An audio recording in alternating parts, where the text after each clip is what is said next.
podcast da ABRH São Paulo, junto com a UOL EdTech, nosso parceiro que está viabilizando esse espaço. E esse é o nosso primeiro episódio. Nós estamos aqui com a nossa convidada Carla Tchepo. Carla, muito obrigada por aceitar o convite. Maite, comigo aqui para a gente fazer esse bate-papo, para a gente falar um pouco sobre neurociência, como que é a forma de liderar de uma forma mais empática, consciência e trazer eficácia também.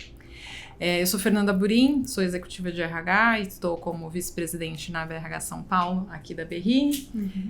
Maite, executiva aqui da UOL, com a área de soluções de desenvolvimento e educação. E a Carla, neurocientista, pesquisadora e super parceira do mundo dos negócios, trazendo aí todo esse conhecimento e aplicação para ajudar o desenvolvimento contínuo das empresas e das pessoas. Então, obrigada.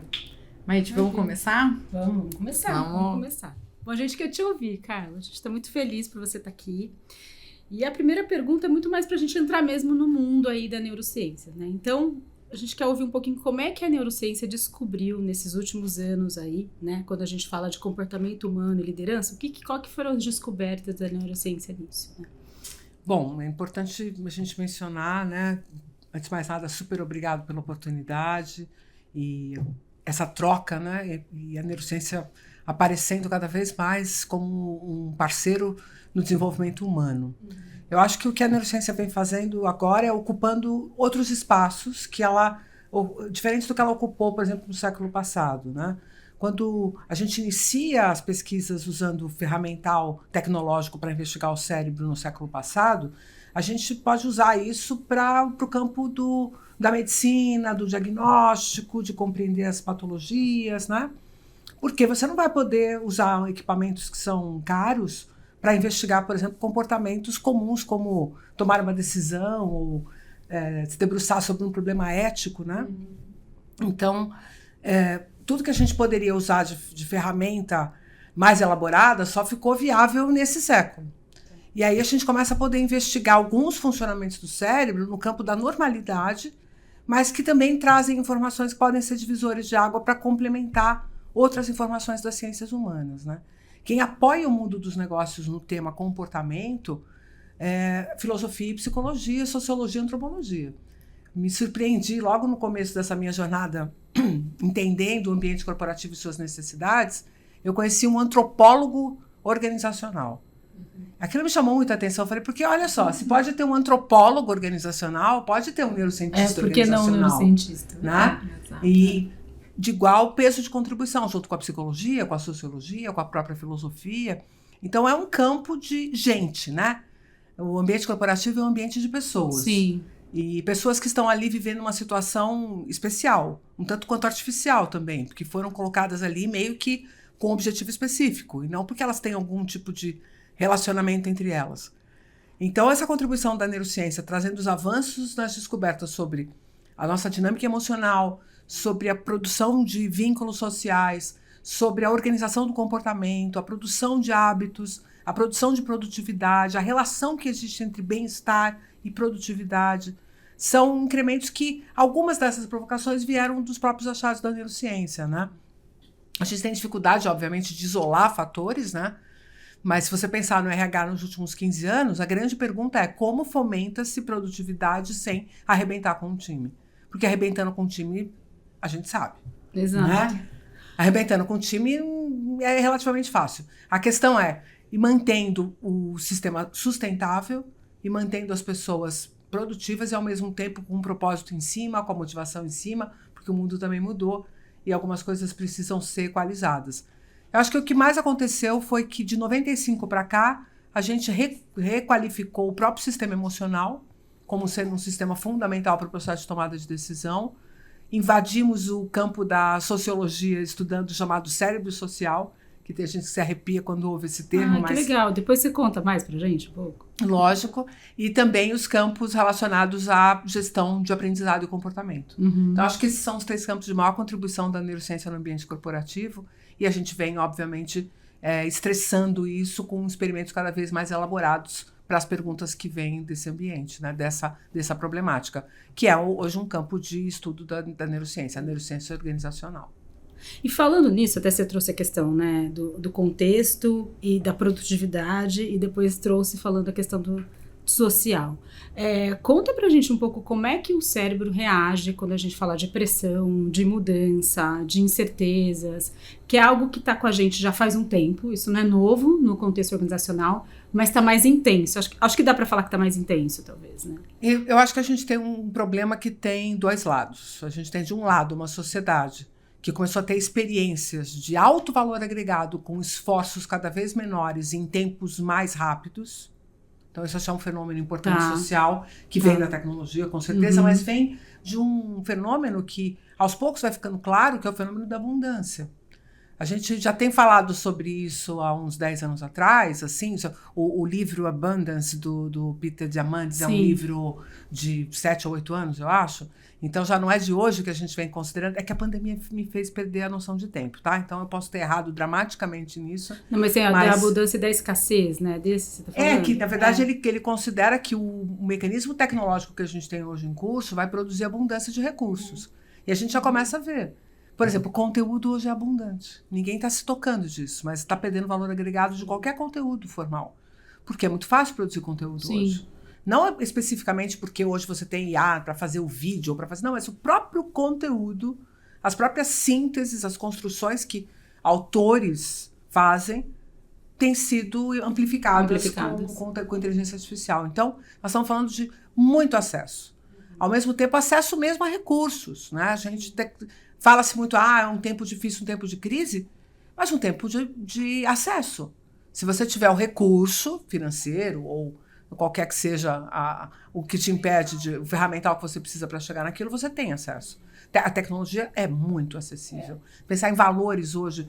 E é uma janela de tempo pequena, né? Exato, eu acho que essa aceleração é que cria uma dinâmica para o cérebro que a gente pode se debruçar, que é a ideia de alterações que acontecem num intervalo de tempo muito curto. E eu acho que quem estudou na década de 90, eu estudei na década de 90... 2000, eu também, né? Ensino fundamental, ensino médio e início de universidade. A gente ainda tinha muita biblioteca. Eu lembro quando o Google foi divulgar o Gmail. Eu estava no primeiro ano da faculdade.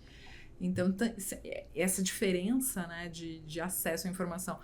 Tem gente que hoje não sabe o que é Barça, mas todas nós aqui sabemos e as que era muito legal. pesquisas demoravam para chegar. Exato. A aceleração disso era outro movimento. Então, precisa se compreender o impacto que isso tem em expectativa.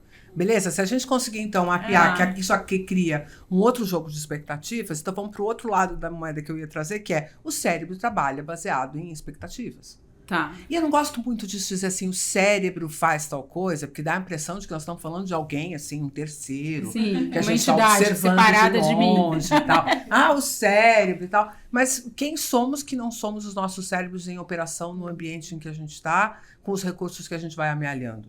Você pode até ter uma visão dualista de que a mente está separada do cérebro e tal, mas que a codependência é clara. Né? Sim. Isso, sim, as pesquisas de ciência deixam muito claro que você tem uma correlação direta entre um fenômeno mental e uma atividade cerebral. Que, inclusive, você pode predizer hoje um pouco se você está tendo uma experiência consciente, por exemplo. Eu não sei se as pessoas em geral já sabem disso, mas eu olhando hoje um eletroencefalograma, eu sei dizer se você está tendo uma experiência consciente ou não. Coisa que há 10 anos atrás não era viável. A gente não tinha o biomarcador da consciência.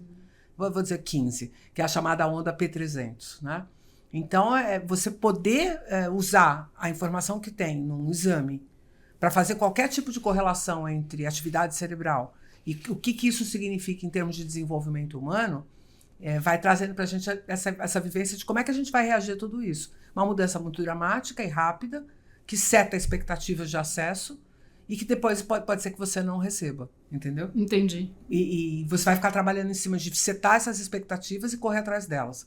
Aí é fácil de entender 25% de ansiedade na população, é fácil de entender 12,5% de depressão, é fácil de entender 30% de burnout, que é um número meio assustador, eu acho um pouco hiperbólico, eu quero não crer que seja esse o número real, mas é um número que eu acho que também muito virou... Acho que quando a gente o mesmo fenômeno, muito acesso à informação, quanto que as pessoas já começam eu acho que eu tenho isso. E aí, na hora que você vai para uma conversa com o médico, você já traz alguns cenários um pouco mais. Eu acho que também tem um pouco dessa influência, né? Pode estar. Tem tudo isso acontecendo simultaneamente, mas a gente também está vivendo um ambiente que permite o adoecimento com muito mais velocidade, porque o gap entre expectativa e alcançado se torna muito grande. Se torna maior. Exato. Do que se tinha há anos atrás, é disso que você está falando. Do que se tinha há anos atrás, em relação inclusive, a ideia de quanto esforço eu vou ter que pôr para alcançar. Tá. A gente tem que entender que... É verdade.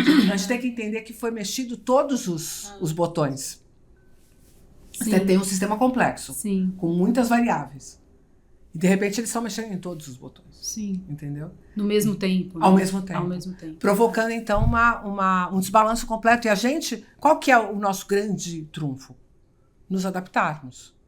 Certo? Sim. Só que quanto maior o delta entre o experimentado e o que, né, e o lugar que você está indo, a velocidade de transformação você tem um gap maior, exato, uma exigência maior de adaptação. Exato, não dando tempo, vamos dizer, natural, biológico de adaptação.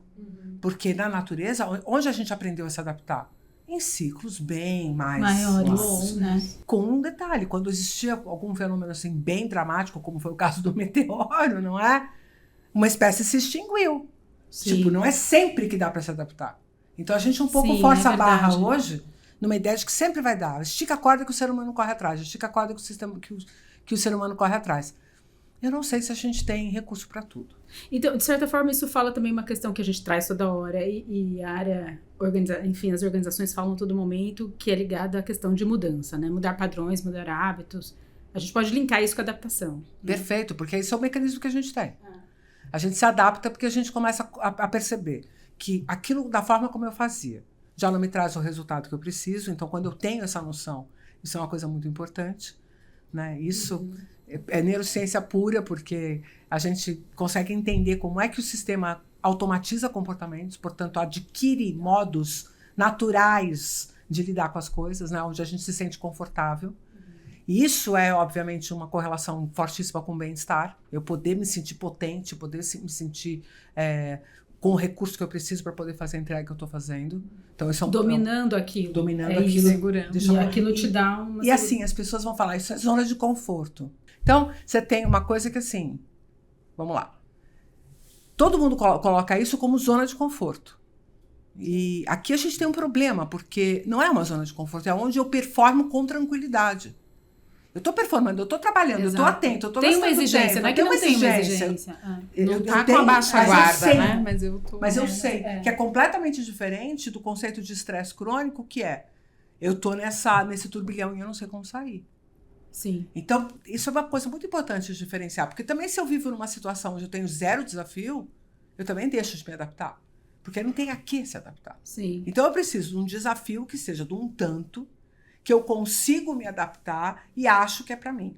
E qual que é o mecanismo melhor para fazer isso? É você ir construindo novos comportamentos por tentativa e erro. Então, eu tô aqui, beleza. Então faz assim, não chegou ainda no que eu queria. Então, agora eu vou falar de outro jeito. Tá? Então, agora eu vou interagir desse jeito. Então, agora eu vou lidar com esse problema dessa outra forma, para ver se roda. E aí você vai testando. Que é assim que a gente faz na natureza. E quando a gente arrisca uma coisa que não dá certo, infelizmente lá existe a grande morte. Mas você não pode negar que no ambiente corporativo a gente vive recheado de pequenas mortes. Que são as perdas que você vai amealhando. Tipo, não consegui aquela promoção, não consegui a gestão daquele projeto que eu queria, não consegui vender um projeto que eu tinha ideia de que seria matador aqui na minha organização e tal. Então, são esses os sinais de que eu estou não me adaptando no ambiente corporativo, né? E isso que vai acarretar, por exemplo, um estresse, um burnout. E aí, é uma soma dessa, posso chamar que seria uma soma dessas mortes também por isso? Não? Eu acho que para evitar estas mortes, eu entro em desespero. Tá. Entendeu? É um alerta. E aí você entra no estresse crônico, que faz com que você tenha a sensação de que eu estou sendo desafiado, eu estou sendo colocado contra a parede, mas eu não tenho recurso. Né? Eu brinco, se você tiver um dia assim super atribulado, mas no final do dia você resolveu tudo, você saiu vitorioso, você vai pro cinema. É verdade. Você vai jantar fora. Você vai jantar fora. Você vai fazer um brinde. Você chama alguém. Você tomar um vinho. Tem o maridão, tem a conja ou o conge lá.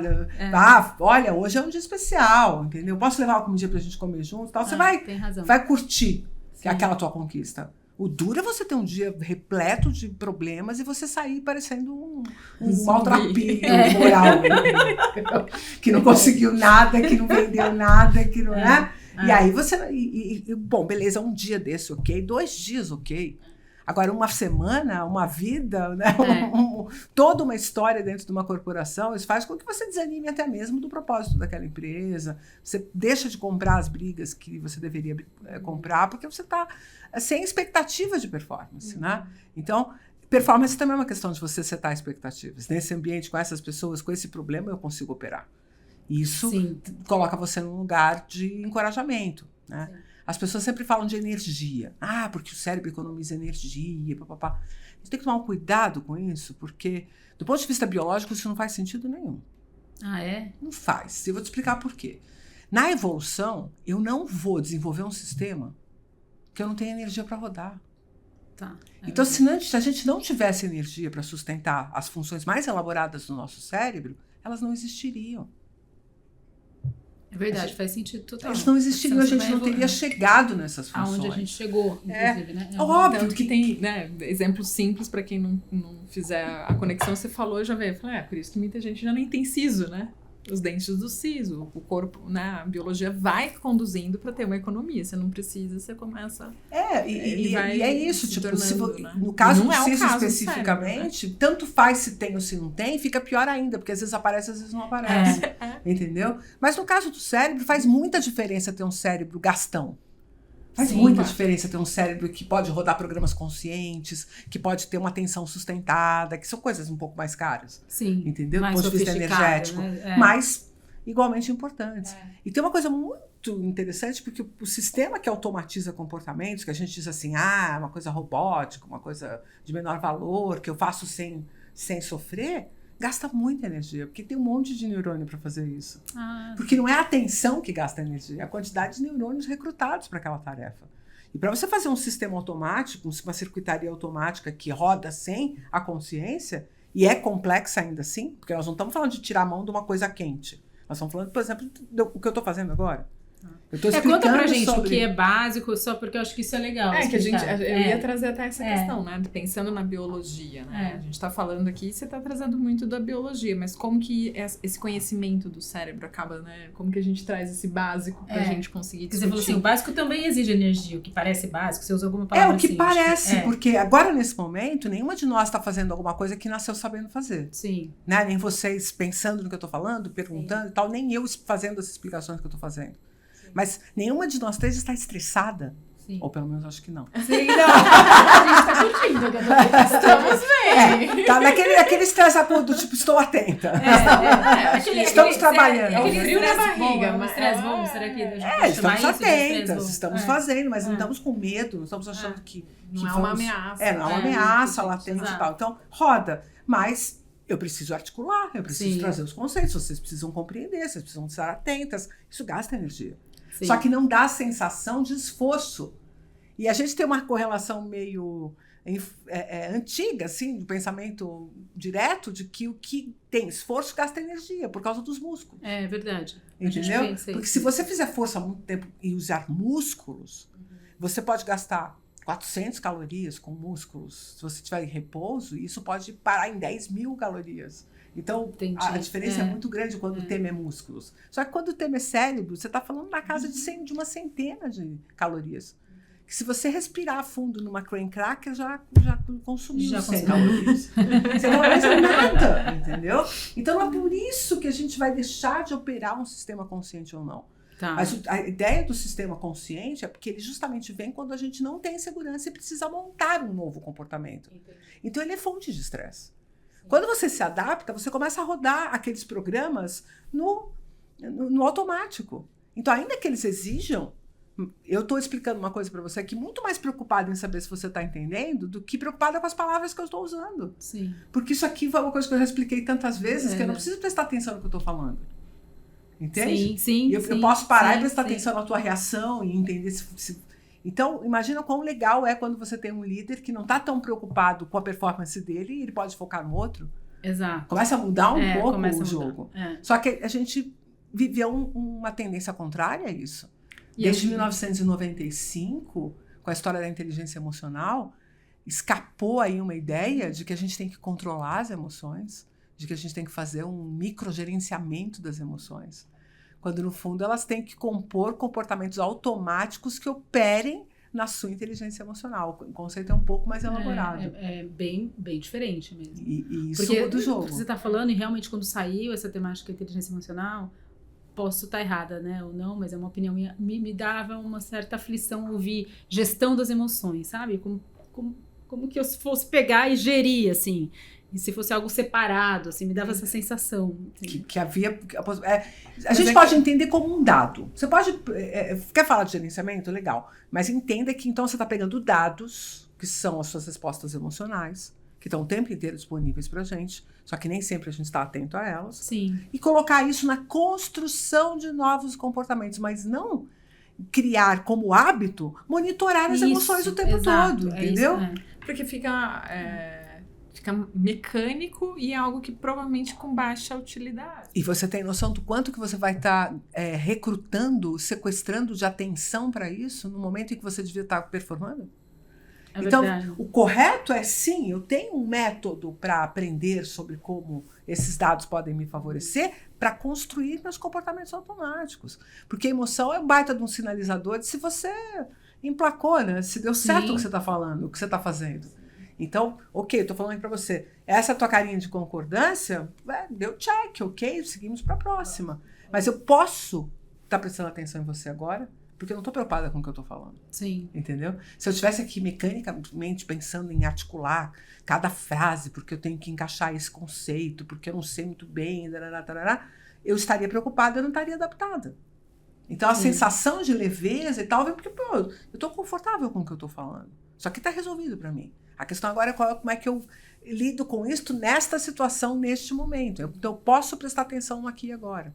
Isso muda toda a relação. Sim, e acho que você está trazendo um elemento muito forte do quão preparado para o momento, né? Você está falando muito olha, eu sei do que eu estou falando. Posso escorregar, e não é isso, entendeu? E eu consigo navegar. E acho que esse preparo, né? Esse seu conhecimento prévio, que traz a leveza de poder ler eu, o Maite, e as reações e fazer a conversa, é um pouco do que a gente percebe muitas vezes do desafio do gestor, do líder. Sim. Porque esse quanto que ele está, e aí a gente tem todos os desafios que a liderança traz do cenário, de 1000 temas que a gente pode entrar, desde a economia e tal, mas até a realidade do dia a dia e os próprios interlocutores.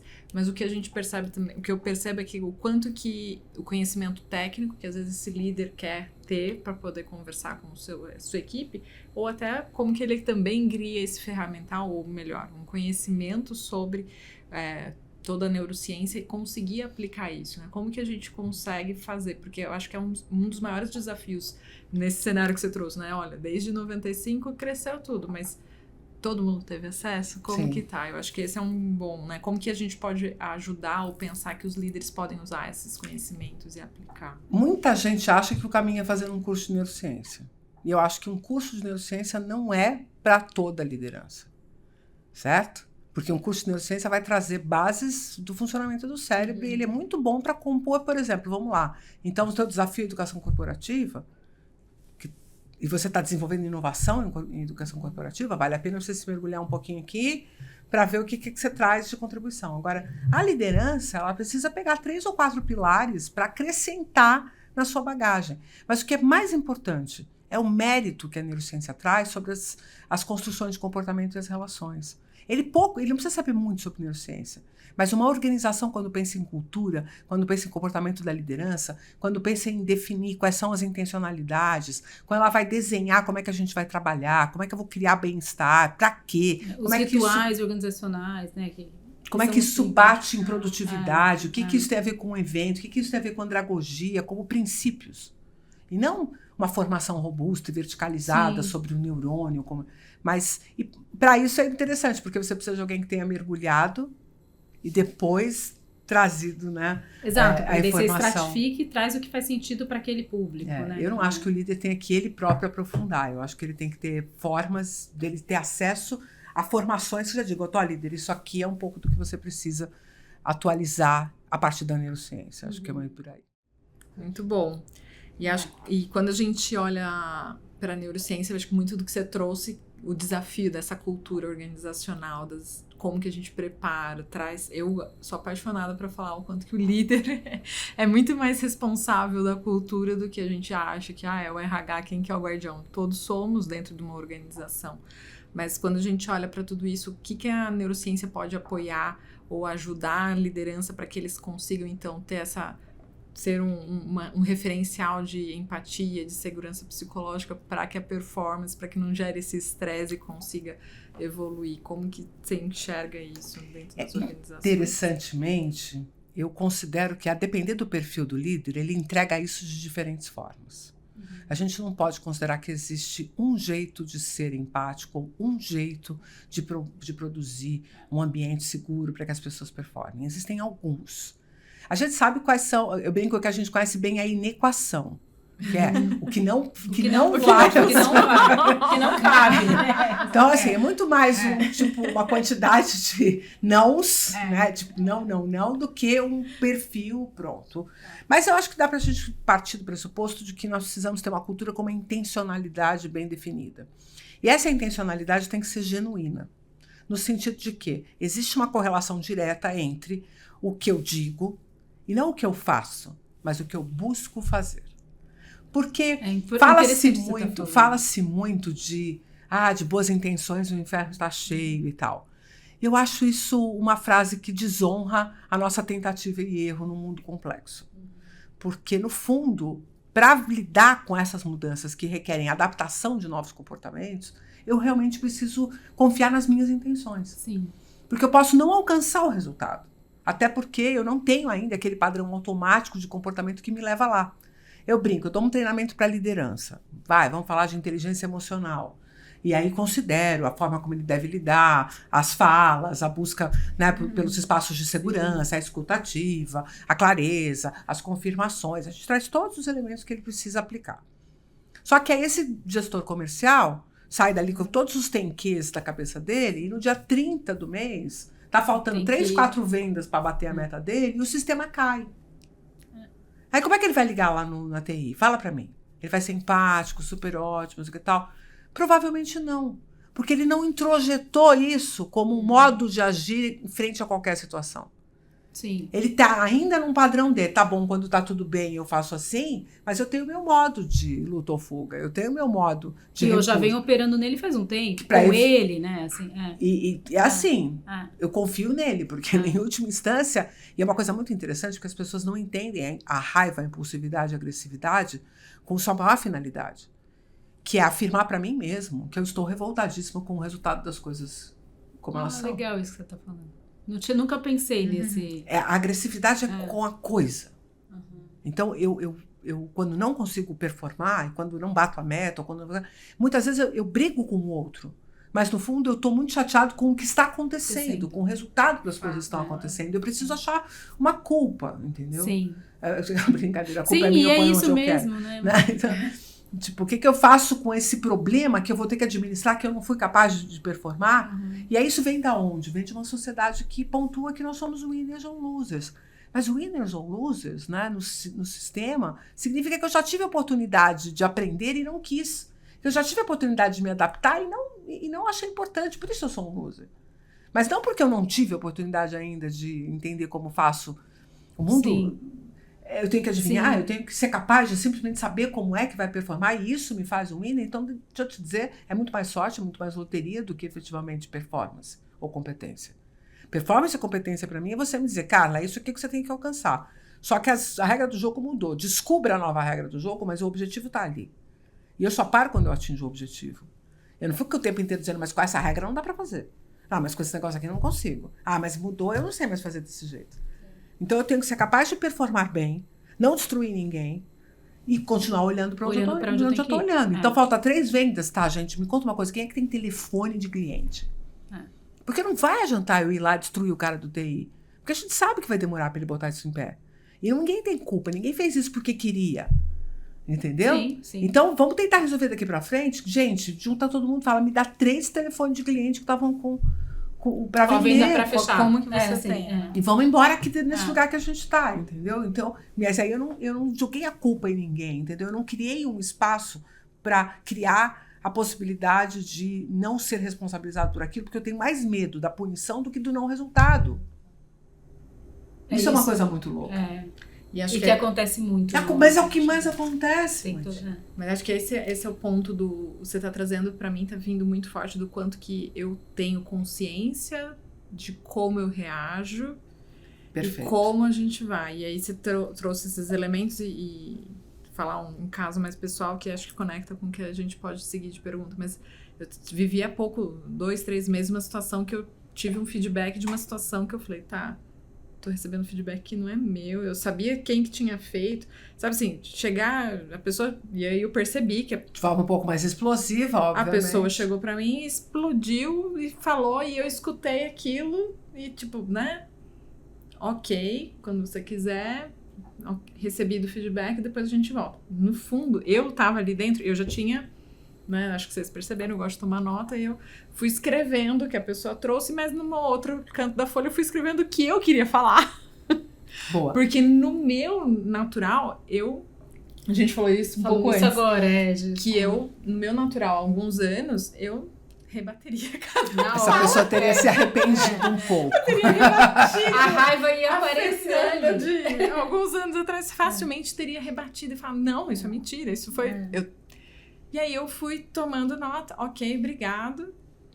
E eu tinha tido já uma questão pessoal no dia que tinha sido bem desafiadora. E aí, mais essa. Entrei numa call com o time global, que também foi uma reunião. Eu literalmente falei, gente, eu vou dar uma volta já, eu vou lá embaixo pegar uma coisa. Eu não peguei nada, eu só peguei a chave do carro, entrei no carro e comecei a gritar e chorar. Pronto. Arrumei, subi e continuei o dia. Porque é um pouco, você tá me trazendo e tá vindo muito forte isso, do que quanto que, como líder, muitas vezes a gente vai ter que ter essa não vou falar que é autocontrole, mas é como que você entende o ambiente.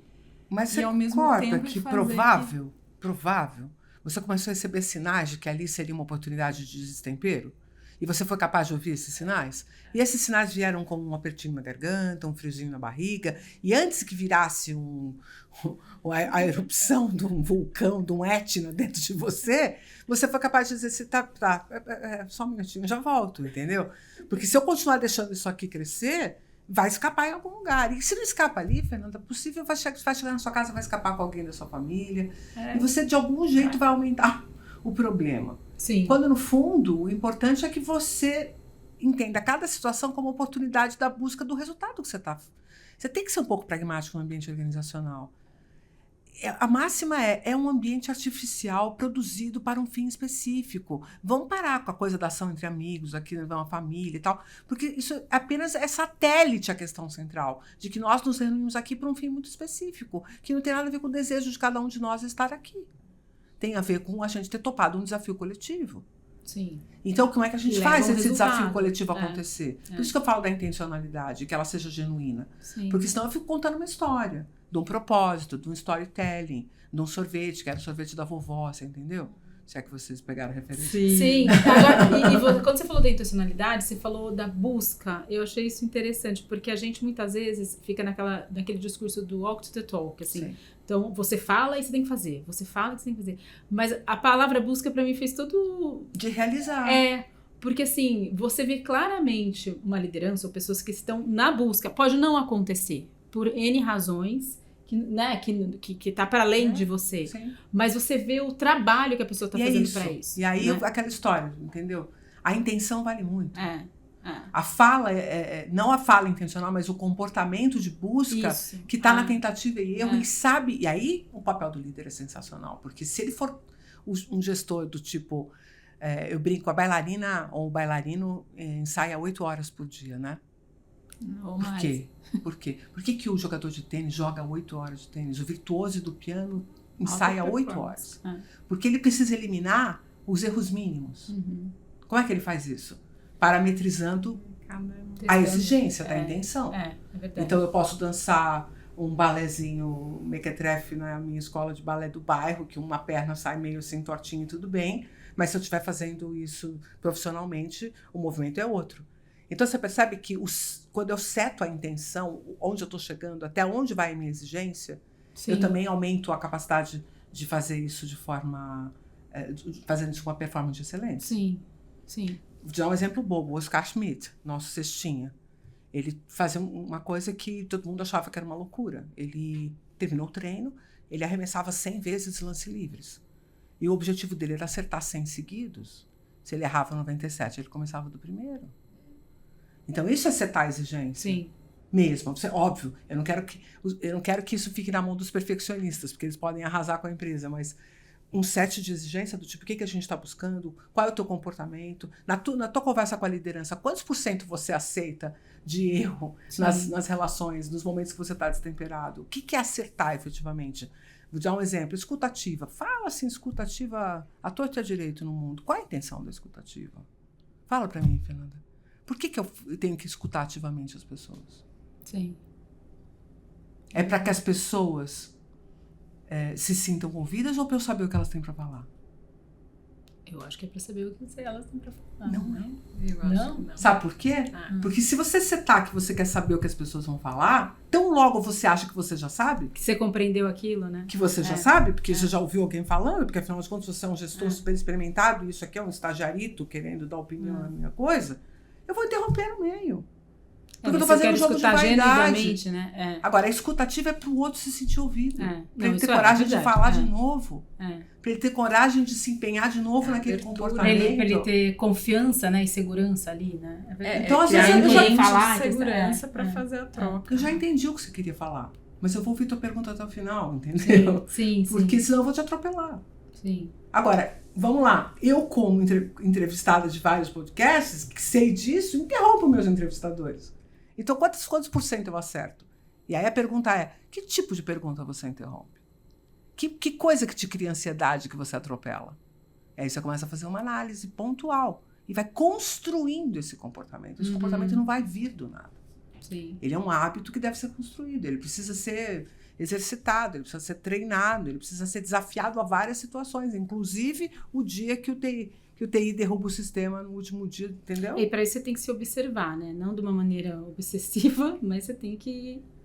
Basta você setar o objetivo e observar quando você não alcança. Você não precisa ficar neurótico. Neurótico, né? É verdade. Paranoico, procurando o comportamento. É isso que eu quero chegar aqui.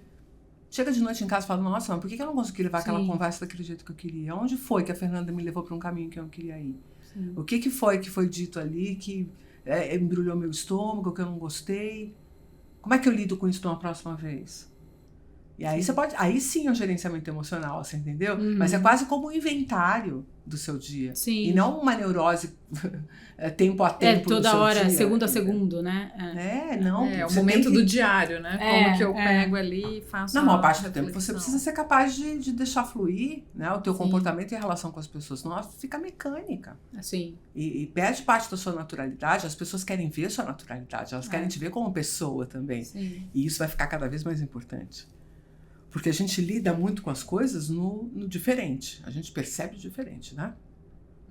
Quando as coisas permanecem iguais, a gente nem repara. Então, a gente está muito acostumado a lidar com gente, com as emoções de gente, com a relação de gente. Quando a gente começar a se defrontar com um calor artificial, que não tem a chama do ser humano ali atrás, que é um pouco do imperfeito da relação com o humano, né? As pessoas vão começar a perceber isso, que elas vão achar a relação com a inteligência artificial perfeita demais. E isso vai incomodar. Então, a gente vai buscar... né? Esperamos. Não vai. Eu te explico por quê. Porque ela cai na mesmice. Você pode fazer terapia com o seu agente de inteligência artificial. 25% das pessoas estão fazendo terapia com a inteligência artificial. Mas a 5ª sessão vai ser igual à primeira. Entendeu?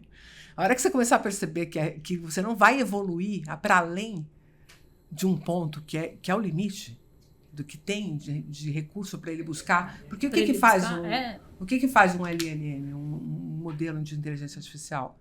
Ele vai buscar no que a gente produziu os repertórios que existem. Os repertórios disponíveis, liberados na internet, são limitados. Sim. Os grandes repertórios humanos continuam guardados dentro das performances profissionais. Humanos. Exato.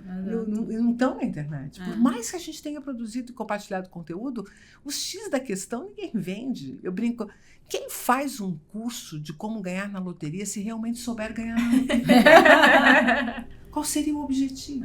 Entendeu? Então você só vai ensinar aquilo que efetivamente dá para ser ensinado. Sim. E é isso que vai estar disponível para todo mundo. Os grandes agentes de inteligência artificial vão estar em plataformas que você vai pagar muito dinheiro para poder operar nelas. Isso me parece muito óbvio, entendeu? Então, se a gente começar a achar que a inteligência artificial tem, exatamente como nós, uma potência infinita, nós não entendemos do que nós estamos falando. Porque se nós diminuirmos a nossa capacidade produtiva porque a inteligência artificial está fazendo por nós, acabou a capacidade produtiva renovada, entendeu? Sim. Porque eles não vão renovar.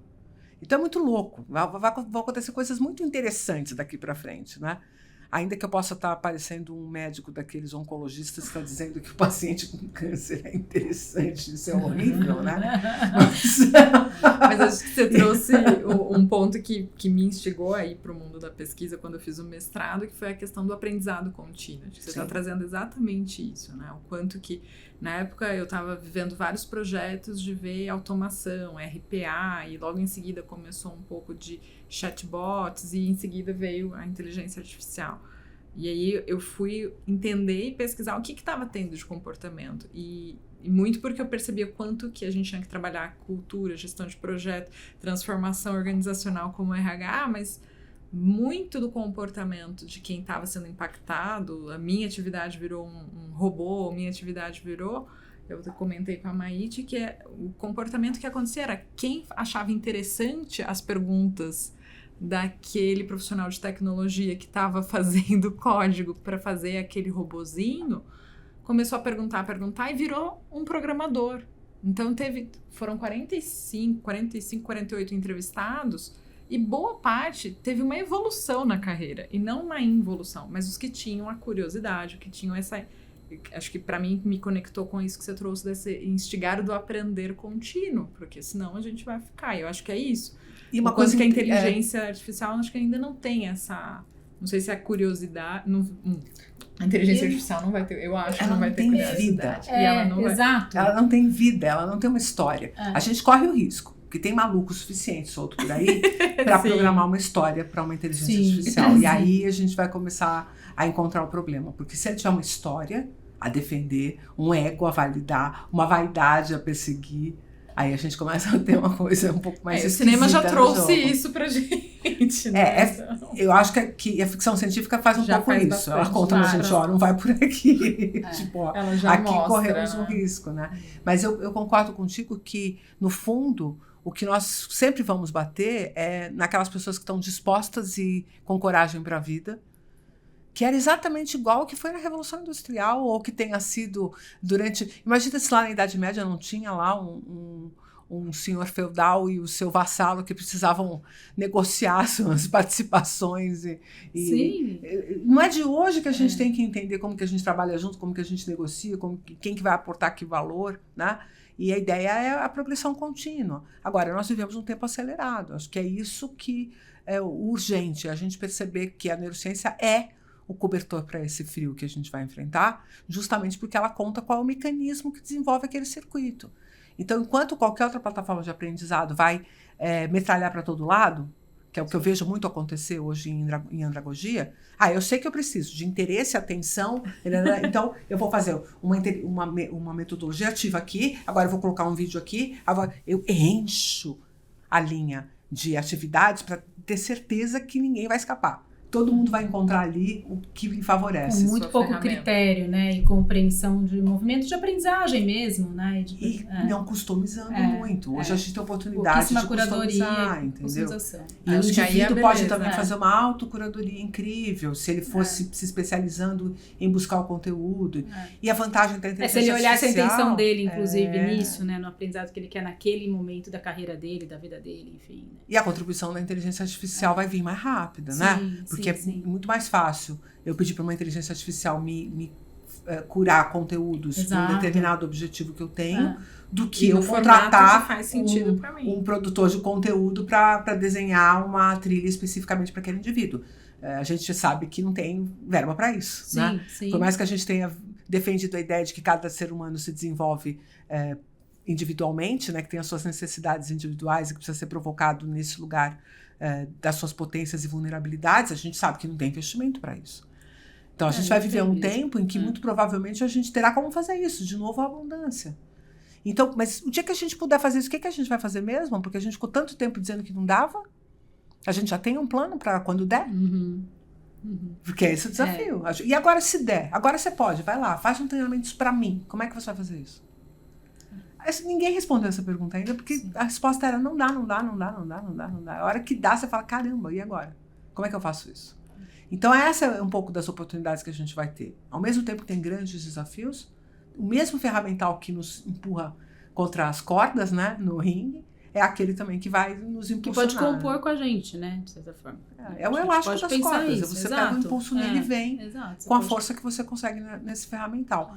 De cara, a gente pode ter substituições de emprego, de cara a gente pode ter gente que não se adapta, de cara nós temos gerações que podem ir ficando excluídas desse processo, né? Especialmente alguns estratos da organização. Então, a gente tem que se preocupar especialmente, eu me preocupo muito com a base operacional de uma organização, porque a gente ainda vai ter esses cargos na indústria, cada vez precisando de maior especialização.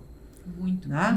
E a gente vai continuar tendo a necessidade de produzir o objeto. Então, se não tiver um ser humano lá fazendo, alguém vai ter que pôr um robô lá para fazer e controlar esse robô e fazer isso acontecer sem colocar ninguém em risco, nem o produto, nem o negócio, nem a receita.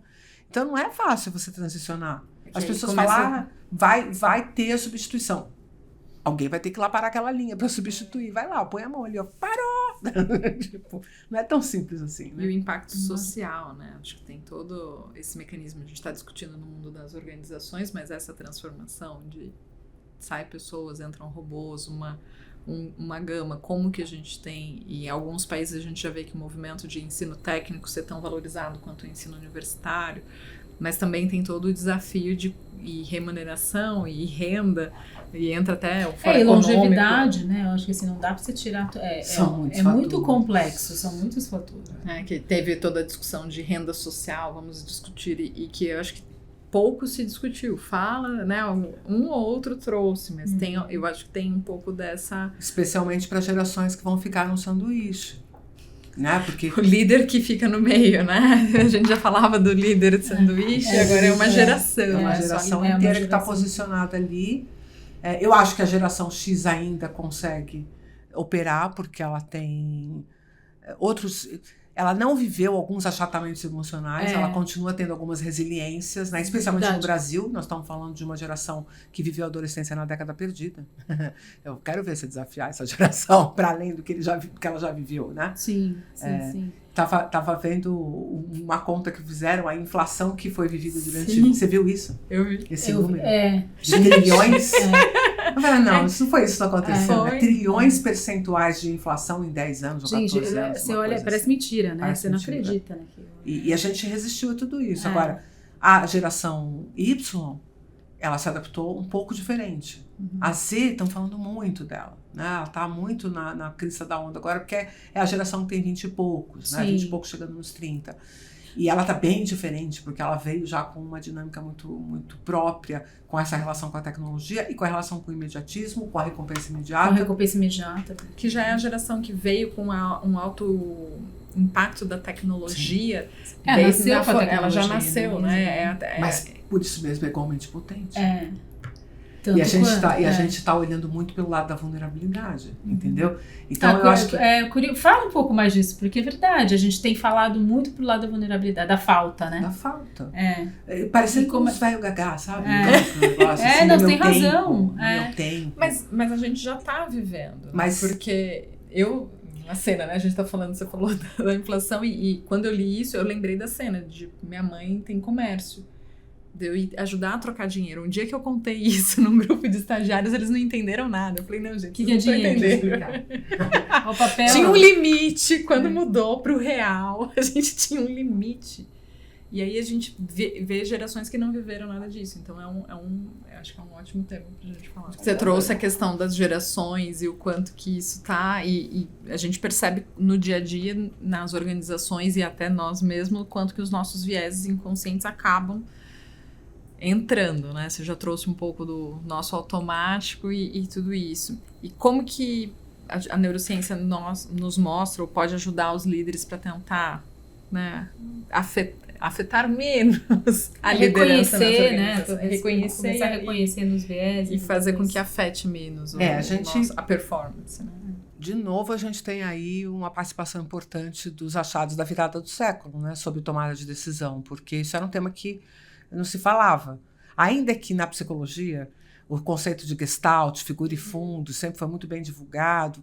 Ele chegava na organização parecendo uma coisa meio fantástica, parecendo meio mágica, né? Então a gente vai, depois a gente abraça uma árvore e tal. Parecia alternativo demais. Era alternativo demais, a gente tá falando disso. Igualmente, se você trazer a psicanálise, né? Ainda que você tivesse toda a questão simbólica, mas muito distante. Mas muito distante, porque a complexidade desses temas afasta o corporativo. O corporativo, ele fala, ok, nós somos feitos de pessoas, é um dos peixes super importantes que a gente tem que trabalhar aqui. Mas devagar, entendeu? Não precisamos nos tornar, né, catedráticos em... Precisa aprofundar, não tem nem fala aí, então, o que acabou acontecendo? Traz uma dica rápida, né? Não que eu tenha algo contra, assim, tão declaradamente, mas... Eu acho que a gente banalizou na psicologia organizacional o uso do próprio behaviorismo, que levou a gente para uma perspectiva de comando e controle muito forte. Mas eu concordo com você, eu consigo ver isso acontecendo nas organizações. Eu, como psicóloga... né? Imagino que sim, porque mais até do que a minha capacidade de enxergar isso, essas escolhas têm que ir sendo feitas, e são feitas dentro do curso de psicologia. Então, quando vem o professor da psicologia organizacional, ele já vem com o recorte dele. De uma coisa que, aqui no organizacional tá bonito, eu achei que vocês gostaram do Freud, é legal Jung e tal, mas olha cá, senta aqui. Aqui é assim que funciona. A gente dá um benefício, a gente vai entender. Então, a própria psicologia aqui a gente também para no comportamento, não vamos descer um pouco além do comportamento e nem né? É isso. Porque também não podemos entrar nessa seara e aí estoura a crise de saúde mental, a NR1 quer que a gente se meta nesse assunto do nada, sem nunca ter educado a organização para encontrar nisso um dos seus objetivos, inclusive de gestão, né? E uma compreensão, né, do cenário e, portanto, uma gestão a partir disso. Né? E acho que aí a diferença tem que a neurociência não tem não tem como ter uma versão light da neurociência, entendeu? Não tem uma visão da neurociência que considera que o cérebro é a caixa preta, igual o behaviorismo faz. A gente é obrigado a olhar para dentro dos mecanismos cerebrais. E um dos mecanismos que veio assim rasgando foi a questão dos vieses inconscientes na tomada de decisão. Que, óbvio, né, ganhou volume mesmo a partir de 2010 com a pauta de diversidade e inclusão.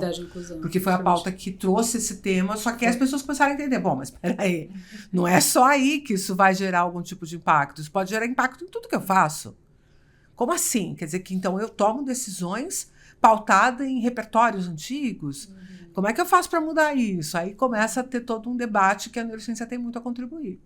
E isso é um dos momentos que eu mais palestrei, né, quando veio essa febre de discutir vieses inconscientes para compreender o processo de recrutamento e seleção, promoções internas, mexer nos números, né, as pessoas queriam mexer nos números de liderança feminina e tal, então a gente operou muito nesse lugar. E o que a gente descobriu coletivamente sobre isso? Que consciência não resolvia o problema.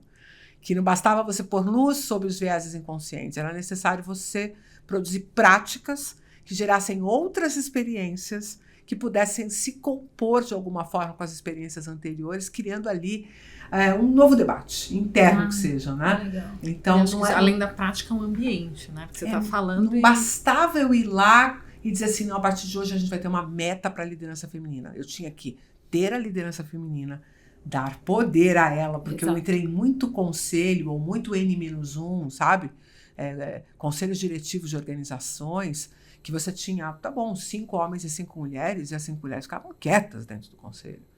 Então, não era só sobre elas estarem lá, elas tinham que ter voz, elas tinham que minimamente gerenciar projetos, estar à frente de algumas ações, para serem, inclusive, desafiadas a Como é que você aprende a liderar? Como é que você aprende a fazer uma gestão estratégica de uma organização se nunca lhe dão Se a não chance te dão oportunidade para de isso. pensar sozinho e tomar decisões e botar a pele em risco, né? Sim. Como na Cintaleb nos provoca, assim, quem está com a Sim. pele em risco para poder mostrar o valor do seu negócio? Então, o trabalho dos viés inconscientes ultrapassou a ideia de que a gente tinha que conscientizá-los, Sim. entendeu?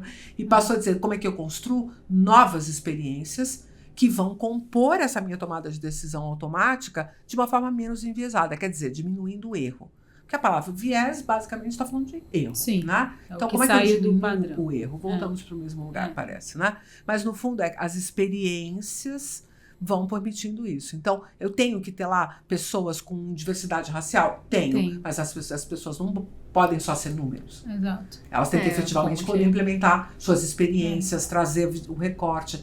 E o louco é que as pessoas começaram a perceber que isso era sobre tudo.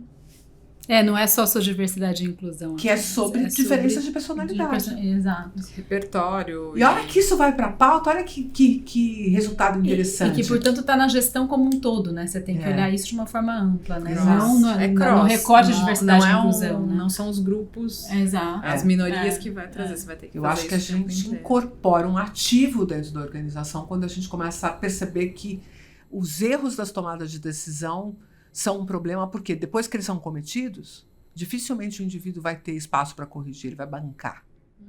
E a coisa mais louca dentro de uma organização é eu cometer erros e não corrigi-los, bancá-los. Dizer, se não era isso mesmo que eu queria, para não mostrar a minha fragilidade. E eu já vi isso acontecer tanto. Então voltamos para a vulnerabilidade do líder que pode errar, que sabe que está entrando numa seara nova, que tem que se perceber pisando em areia movediça algumas vezes. E saber que justamente por isso não deve arriscar agir sem suporte, sem apoio, sem desenvolvimento. Deixa eu te perguntar uma coisa, né? Porque nesse boom que teve de viés inconsciente, daí você caminhou com isso, entrando por diversidade e inclusão, enfim. Mas assim, hoje, quando você olha todo o trabalho que você tem feito, você consegue falar pra gente assim, as instituições e organizações que tiveram evolução nisso? Porque a gente trabalha a todo momento, né? Olhando essas evoluções. Tiveram evolução nisso, evoluíram por quê? Assim, e as que não, né? O que acontece com elas? Se der para falar assim, características dessas organizações, até falando um pouco de neurociência mesmo, assim, né? Se ela fosse um ser humano, eu fico pensando sempre nisso, né? Se a organização fosse ser humano, às vezes... Qual seria a personalidade? Exato. A gente até faz uma brincadeira interessante usando o Enneagrama como base, eu não sei o quanto que vocês gostam e conhecem o Enneagrama, né? Mas a gente intitula as organizações com tipologias, né? Sim. E tem algumas tipologias que vão performar melhor, né? Exato. Por exemplo, um tipo 3, ainda que ele possa aparecer emocionalmente, para quem não conhece o Enneagrama, o tipo 3 é um tipo que ele é bem adaptado, ele realmente consegue... tem jogo de cintura. Tem jogo de cintura, política, né? tem política. A distância política dele é muito grande. E você vai encontrar ele muito na liderança por isso, né? Ele realmente ocupa posições de destaque dentro da organização. Ele vai ser capaz de se adaptar muito nas relações. E isso traz eu acho que tem organizações que têm essa potência de entender, encaixar e falar, não, mas eu realmente preciso disso. Que é diferente de uma organização tipo 8, ainda que eu sendo um tipo 8 gostaria de defender, mas não vou poder. Uma organização do tipo 8 é uma coisa meio assim, não, é do meu jeito. Não, é nisso que eu acredito.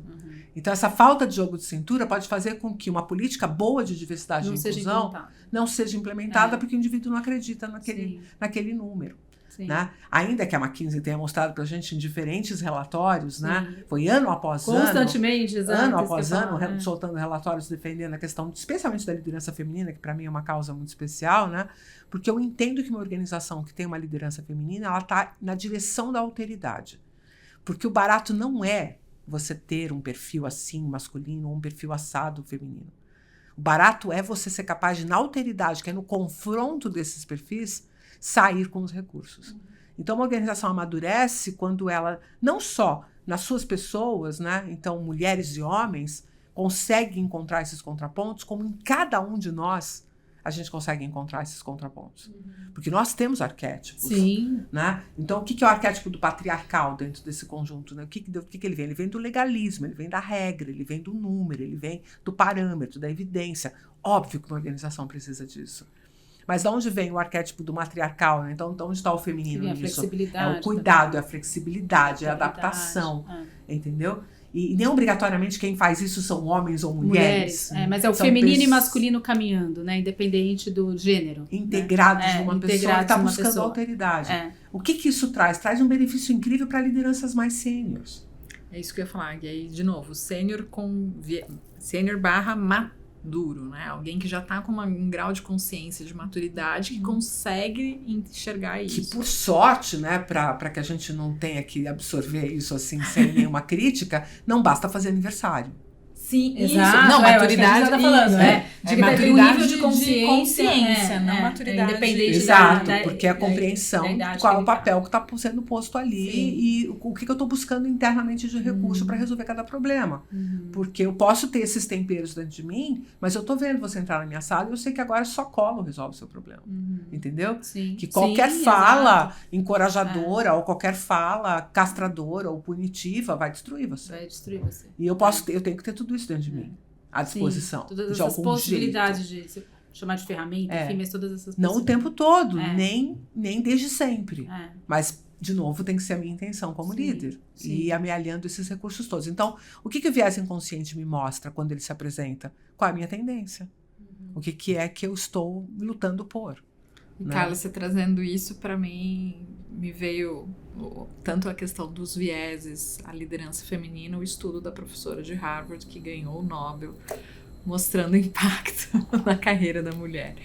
E quando a gente, falando em organização que quer dados, que quer, né, você acabou de falar do patriarcado, que sempre vai buscar essa segurança, como que a gente, né, como é ótimo, né, você não tem que trazer fórmula, não estou esperando quais são que as você possibilidades? Mas quais seriam as possibilidades que você enxerga? Porque esse estudo dessa professora me impactou profundamente, e ela ganhou no momento que eu me tornei mãe também, então para mim acho que conectou com um momento e a gente vendo as organizações que tentam muitas vezes, mas a gente percebe que tem, e aí acho que os últimos anos a gente também viveu, mesmo com a McKinsey trazendo os estudos, esse outro movimento no Brasil, nos Estados Unidos, precisa de diversidade. Retração da diversidade. Então acho que e tudo isso para mim tem sido uma questão meio que quase que pessoal, emocional do meu propósito. Como que a gente revê ou fomenta toda essa discussão trazendo de novo a ciência e trazendo os outros elementos para ajudar a fortalecer, porque parece que de alguma forma quiseram dar uma rasgadinha nessa parte que a gente estava caminhando, né? Tem muito a evoluir, mas estava caminhando, né? Eu acho que é muito fácil você ir contra políticas que não beneficiem quem está com o poder. Esse é um ponto fundamental. Porque é óbvio que para mulheres, para o povo preto, para as pessoas que são originárias, né? Sim, os povos originários. Os povos originários. Os jovens, que estão, os sínios. Para essas pessoas, para o público LGBT, a letra T, que é tão difícil da gente inserir no ambiente organizacional com respeito, com dignidade. Né? Então, quando são esses os públicos que estão sendo beneficiados e eles ainda não estão com a caneta do poder na mão, as coisas são difíceis de serem vistas como políticas perenes. A gente vai dizer uma coisinha assim, olha, eu já fiz o que vocês pediram 3 anos, mas não mudou nada aqui. Não mudou nada, mudou muito pouco. Mudou então muito pouco. E, nossa, custa tão caro pra gente isso. E a gente está se indispondo com pessoas que são as pessoas produtivas, que estão dizendo como aconteceu no programa do Magazine Luiza. Sim. Que aquilo foi um escândalo, porque, gente, durante a vida toda nós tivemos programas que eram 100% para brancos e ninguém reclamou. Mas não estava escrito que era para branco, mas deixa eu explicar, não precisa estar escrito. Basta você ver o resultado. Você não está fazendo uma análise prospectiva, você está fazendo uma análise retrospectiva. Pegue todos os programas de trainee da sua empresa nos últimos 10 anos e procure a pessoa. Então, significa que você fez um programa que é 100% para brancos. Então, a hora que eu quero fazer um programa 100% para pretos, eu não posso? Por que razão? Se isso está dentro da minha intencionalidade como organização, se eu quero gerar essa pressão, do que vocês estão falando? Então, você começa a ter esses movimentos que correm o risco de fazer empresas serem canceladas, porque a construção da narrativa é o que importa e não o fato em si, isso que a gente está vendo com a rede social, e que pode produzir um prejuízo muito grande para a organização. Se eu não tenho mais uma demanda do governo ou um clamor da sociedade, porque a sociedade passou a se preocupar com outras coisas, por exemplo, não morrer. Durante a pandemia era uma coisa importante, né? A gente permanecer vivo, por exemplo. Então, como é que a gente vai continuar pensando em política se eu tenho que definir toda a história do trabalho híbrido, toda a história das pessoas se adaptarem novamente à convivência social? Esses problemas foram sendo foram colocados secundarizados na pauta, entendeu? Eles caíram na cadeia de prioridades, assim. E ninguém reclamou muito, e quem reclamou não tem poder, então vamos deixar isso assim mesmo. Mas aí quando você vê organizações, como é o caso, por exemplo, da ThoughtWorks, que é uma empresa de tecnologia que tem à frente dessas políticas de diversidade a Grazi Mendes, que é uma liderança preta super importante, ali não tem como essa política cair, entendeu? Porque ela é lá a caneta que vai fazer a diferença. Sim. Então, quando você me pergunta o que tem na organização que faz a diferença, pessoas que estão com a caneta na mão na cadeira de e que decisão, entenderam o impacto daquilo. Caso contrário, essas pautas vão se arrefecendo, porque o primeiro empuxo já foi feito. Eu já disse que eu sou friendly, eu já disse que eu tá já bom, fiz um certo eu posicionamento, assino, né? vai, me dá aqui esse negócio, eu assino o tratado da ONU Mulher, daqui, vai, tá bom. E pronto, tá feito. Só que essa mudança, a gente já fez as contas, demora algumas décadas. É assustador, eu nem lembro, é assustador o número que toda vez sai. E vai piorando, né? Vai piorando. Aqui no Brasil, a taxa, vou dar um dos índices que eu sempre usei nessas conversas de feminino. 45% das mulheres são desligadas quando voltam da licença maternidade até 2 anos. Então, poxa, e aí? Esse índice 45%, a gente está falando praticamente 50%, né? Metade das mulheres. Muita coisa, e aí? É muito. Né? E aí a pergunta que você me fez sobre a carreira da mulher, quando eu comecei a falar sobre viés de gênero, né? E isso já tem uns 15 anos, eu levantei uns dados interessantíssimos, agora eu não vou me lembrar a fonte deles, mas ele fazia parte de uma palestra que eu dei nessa época, né, da história dos vieses, que era um número lindo, que era o seguinte: se você pegava a performance dos homens, a média da performance dos homens, e usava isso como uma linha de base, né? Então, zera a tara do negócio e a performance dos homens. O que você ia ver? Você ia ver a performance do feminino começando junto, com 20 e poucos anos se destacando, sim, sendo melhor que a dos homens. Na fase casamento, filhos, ela vem aqui embaixo, só que aos 40 ela retoma e ultrapassa. Então fica a pergunta, onde que está a mulher de 40 anos depois? Você perdeu ela na história, porque você mandou ela embora depois que ela gestou. E aí ela foi ser empreendedora, ela tem uma empresa, ela tem lá uma lojinha de... uma loja 36. Entendeu? Ela foi dar o seu outro jeito. Então, os grandes talentos femininos que teriam outras saídas que não fosse ficar mediocrizados dentro da organização, saíram porque você não deu espaço. Então, a política de inclusão das mulheres é, inclusive, dar tempo para que ela acomode as suas necessidades sociais e volte com força total para o jogo. Ainda que todo mundo sabe muito bem aqui que não é porque a gente tem filho na escola que a gente não fica na reunião até às 7, liga lá e fala, segura aí que eu tô indo. Exatamente. Não é porque, dá licença, eu sou mãe e não faço mais nada. Porque fica parecendo que é isso que a gente faz. Mas, no fundo, um pouco é dessa cobrança de que eu deveria estar o tempo inteiro 100% para a empresa. Sim. Só que o que a empresa não entende é que se ela for minha parceira na construção do meu projeto de vida, eu também serei parceira dela na execução dos projetos dela. E somando a isso, né, isso, de certa forma, assim, é uma solicitação, um pedido direto ou indireto da empresa, mas que a mulher vai respondendo de certa forma, né? Na empresa que eu trabalhava antes foi feita uma pesquisa global sobre mulheres na liderança, até para construir uma solução disso, enfim. E algo que me espantou muito é que, assim, o homem, para ele se candidatar numa posição, tem lá 10 requisitos. Se ele tiver 5, ele vai. A mulher precisa ter... a mulher, se ela não tiver 8, ela nem não começa vai. A falar. Ela nem começa a falar. Então, tudo isso, né, rebate nas mulheres de uma forma e elas começam a responder, de certa forma, isso. Né? E que é uma historicidade, é transgeracional também. Nem dá pra entrar se você for ver os anos de escolaridade das mulheres, superam grandemente. Quer dizer, ela fica o tempo inteiro se preparando para poder encarar aquela pedreira e e nunca acha que está pronta. O homem entra na sala do líder dele e fala assim, olha, eu já estou há muito tempo nessa função aqui, está na minha hora. Se você não puder me promover, eu tenho que ir embora, etc. e tal. A mulher fica lá, esperando que a reconheçam. Então, o que a gente começou a fazer com as lideranças femininas? Instrumentalizá-las para o mundo dos negócios. Sim. Mas sem também tirar o encanto do que fazer elas serem quem são. Porque senão a gente corria o risco de dizer, olha, tá ali o modelo do masculino, vai lá e imita. Então a gente não traria nenhuma... que aconteceu muito disso. Aconteceu. Né? Você não traria nenhum recurso adicional, né? Exato. E eu acho que é isso. A mulher, ela sempre acha que ela não está pronta, ela sempre acha que ela... Mas isso vem mudando. E aí, para isso, as novas gerações estão ótimas. Eu acho que elas vão dizer assim, o que elas estão falando? Eu vou ficar feliz da vida se elas pensarem isso. Exato. E você vê na geração de 16, 17 anos, eu tenho uma filha de 16 anos, você vê o quanto tá mais conectado o feminino e o masculino neles. E nos meninos também. Sim, isso tá bem legal. Isso tá muito Corremos legal. o risco de dar certo em algum momento.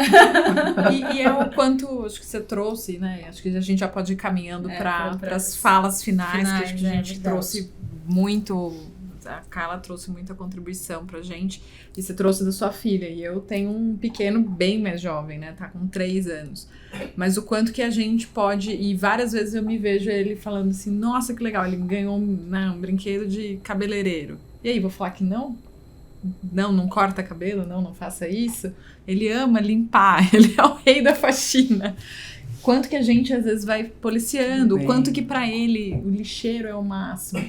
Eu acho que vai um pouco disso, né? Desde a primeira infância você trouxe, né, o seu livro de estratégias didáticas para neurociência, mas o quanto que nós, profissionais do mundo corporativo, família, e como indivíduos, a gente precisa pensar um pouco nesse impacto, né? Em todas as fases da vida, o aprendizado e o quanto que a gente vai ter o repertório e o filtrar ou não. Então, pra mim, acho que assim, agora eu queria escutar de vocês. Pra mim, eu tô super abastecida de energia, de troca, super feliz desse bate-papo. Acho que a gente conseguiu trazer vários cenários e ajudar um pouco aí no repertório, pensando na liderança, quanto que a neurociência pode acelerar, mas pra mim é não só na liderança, acho que é na vida, né, na sociedade. Não, eu também estou super satisfeita. Eu acho que gerou uma reflexão enorme sobre ser humano, né? E eu sempre vou para esse lugar mais amplo. Então, eu te confesso que eu tô com a questão do como que é desconforto positivo, ou eu tô confortável, mas você trouxe logo no início, assim, mas fazendo os neurônios mexer muito por aqui, porque você fica pensando mesmo até onde a gente vai parar também, né? E quais são as possibilidades para a futura geração, assim, não tem como a gente escapar disso.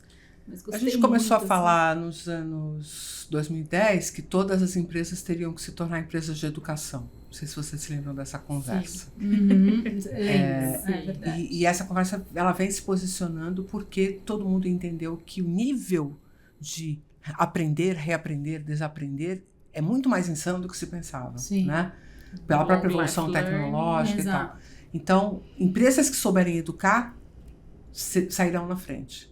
E aí sim eu acho que a neurociência tem uma contribuição incrível. As discussões sobre andragogia, a partir da visão do funcionamento cerebral, trazem muitos elementos. Então, eu diria assim, se eu tivesse que elencar 3 pontos que a neurociência contribui, primeiro nessa perspectiva do aprendizado, depois na perspectiva relacional dentro das organizações e, por fim, na construção de uma cultura de performance e bem-estar. Eu acho que se a gente fica pensando em soluções, soluções, eu aqui pensando em soluções, né, de aprendizado e desenvolvimento, a gente tem que olhar para a neurociência como cross, né, e ela norteando tudo isso. Acho que até a gente tem que fazer isso. Vamos fazer isso aqui. E eu tô, na verdade, reivindicando posições de conselhos para neurocientistas, tá bom? Então, o meu movimento é ponha um neurocientista no seu conselho e mude o jogo. Mas é importantíssimo isso. É uma outra forma de pensar. É uma outra forma de pensar e de ter a possibilidade de tomar uma decisão diferente. Sim, eu concordo que a gente tem muito a explorar, mas mais do que ficar tentando ensinar a neurociência dentro das organizações, é colocar profissionais com essa bagagem para tomar decisões junto com o RH ou junto com a organização de uma forma geral. É uma liderança, né? É porque daí você está no discurso ali, né? E tá na temperatura que as coisas estão acontecendo para poder contribuir. E tem a história, né? Tem o repertório, tem qual é o cenário, que acho que, de novo, né? O ambiente e o cenário, só quem tá ali consegue fazer. E às vezes o distanciamento não vai trazer essa... Sim. E a gente pediu para os psicólogos que estavam dentro do RH se tornarem mais estratégicos, certo? Sim, foi uma demanda do corporativo. Sim. Seria um neurocientista igualmente estratégico como um psicólogo. Não é alguém que vai lá ficar o dia inteiro falando sobre como neurônios funcionam, né? Mas é usar esse conhecimento de forma estratégica para edificar uma gestão de pessoas de um tempo de altíssima demanda. Esse é o ponto. Não é qualquer tempo que a gente vai viver. Então, usem todos os cobertores que estiverem disponíveis, porque o frio vai ser cruel. Tá ótimo. Obrigada. Eu que agradeço a oportunidade. Carla, super obrigado por estarem aqui no nosso primeiro episódio do RH Labcast. Foi um Obrigada prazer. a vocês que ficaram com a gente e aproveitem os próximos episódios também. Até lá. Obrigada, gente. Gente. Obrigada, Carla. Eu que agradeço.